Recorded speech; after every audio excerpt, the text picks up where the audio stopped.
And only the Guru, who is a confluence of divinity, can guide you onto the correct path and tell you not to fear death.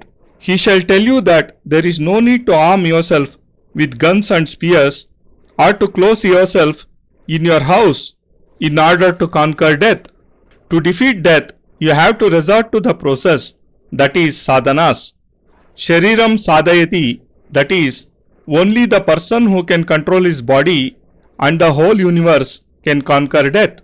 Just as we kick a football, similarly, the person who gets rid of all attachments can kick death and can thus conquer it. His life can thus become eternal and death cannot harm him. Death cannot come near him because he has claimed victory over it. And the process of conquering death and attaining totality of life is sadhana, the Siddhashram sadhana. But a person who is shackled in worldly snares cannot teach this sadhana. Your father, mother, brother, sister, no one can teach this to you. Only a person who is free of all bondages, whose soul is free, whose life is liberated, and who is an ocean of divine knowledge can lead you on this way. And by following this path, a person can live on for eternity. He thus reaches a state where there are no ailments, sorrows, anxieties, poverty, deficiencies or worries, where there is true and divine joy. Brahmanandam paramasukadam kevalam jnanamurtim dvandvatitam, where there is no conflict of thoughts, no fear, no deficiency, where there is only true joy flowing from the heart, the joy or anand called Brahmanand, that is divine joy. To attain this state, a medium is required, and this medium is a guru. We are mere human beings and we have to reach the state called Brahma. But we have not seen Brahma. We do not know him. We have not realized his true form. We do not even know what he is like, what his philosophy is. We don't know anything about him. But between us and Brahma, there is a link, and that is the Guru. We know our Guru, his form, his face, his features. In fact, he is just like us, and because he is like us, we are so close to him. Through him and by recognizing him, we can realize the true form of Brahma. We can ask him what our next step should be and which path we should follow.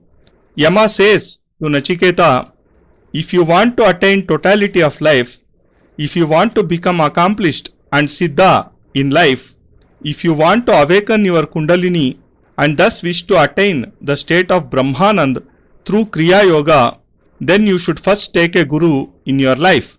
A guru who is free from all attachments, a guru who is filled with the enlightenment of divine knowledge, a guru who can teach you how to conquer death, who can show you the path to Siddhashram where you shall face no deficiency. Such a guru must be obtained and meditated upon. This is why it is said, Gurur Brahma, Gurur Vishnu, Gurur Devo Maheshwara, Guru Sakshat Parabrahma, Tasmai Shri Gurave Namaha. That a guru is Brahma, Vishnu and Mahesh, and that he is Param Brahma. That is, there is no difference between a guru and Brahma. Hence I bow down in the Guru's feet. I am a pilgrim on the path to totality. My life is filled with darkness and deficiencies, and I don't know the right path. And in order to realize this path, you should accept a guru. This is why our Shastras have so much emphasized upon the greatness and the need of a guru. I have explained to you the significance of Siddhashram and the need of a guru in our lives. All the Upanishads have laid great stress on the significance of a guru because a person on his own cannot realize the goal of his life and the way to reach it. In Bhagavad Gita, Krishna says to Arjuna, you should give up everything and join the war, and if you do so, you will surely attain salvation. But the real deeper meaning of these words has not been understood. War here means fighting within oneself, with one's evil dispositions. A person himself has to fight his shortcomings, for a guru can only advise.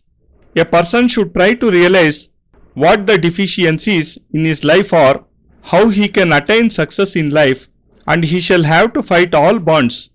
Love for his wife, affection for his children, he shall have to fight his wealth, comforts, his sorrows, temptations, and when he conquers all attachments, he shall gain the kingdom of heaven.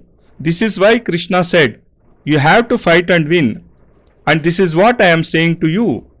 You are today surrounded on all sides by problems and worries. You consider wealth, comforts and prosperity as the basis of your life. But in fact, you have to reach Siddhashram in this life, and for this, you shall have to fight all bondages.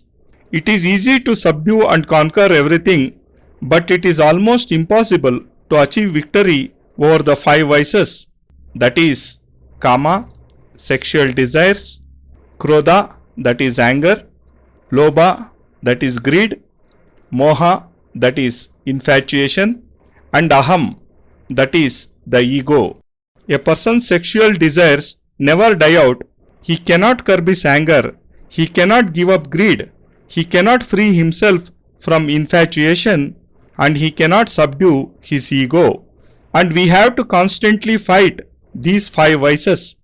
We have 5 fingers, and when we withdraw them and fold them, a fist is formed, which is very powerful. Similarly, a person who conquers all these vices is called Brahma. This is because when a person is able to control all these vices and thus become a complete person, then he attains the state of Brahma and is called a Brahma Rishi. And then in this state, as a Brahma Rishi, he progresses on the path of sadhana and acquires everything in life. A sannyasi who possesses nothing but the powers of his sadhana stands clad in just a loincloth, and even a millionaire bows down in his feet. The millionaire who possesses immense wealth considers himself as a mere particle of soil lying under the feet of the ascetic. Thus you can imagine who shall win in a contest between wealth and spiritualism. Through sadhana, mantra, tantra, yoga and darshan, we can recognize the right path, walking on which we can conquer death. Then we shall die only when we wish to, and shall reach Siddhashram. This is why I say that only a guru can explain all this to you.